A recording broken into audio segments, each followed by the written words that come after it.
በአብ በወልድ በመንፈስ ቅዱስ ስም የተጠመቀ ሰው መጽሐፍ ቅዱስ ላይ አናገኝም። ምክንያቱም አብ ወልድ መንፈስ ቅዱስ ስም ስላልሆነ። ነገር ግን ለመዳን በተሰጠን በኢየሱስ ስም ብቻ የሚደረግ ጥምቀት ያድናል፣ ክርስቶስን ያስለብሳል፣ ዳግም ይወልዳል። በ34ኛው የዋራ ቤቴል ጉባኤ ከ5000 ሰዎች በላይ ወደ እግዚአብሔር መንግስት እንደተጨመሩ መቼም ሰምታችኋል። እነዚህ ሁሉ ሰዎች አንዱን አምላክ አምነው በኢየሱስ ስም ብቻ የተጠመቁ ናቸው።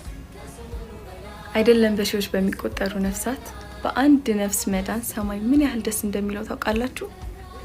እንኳን ደስ አለን።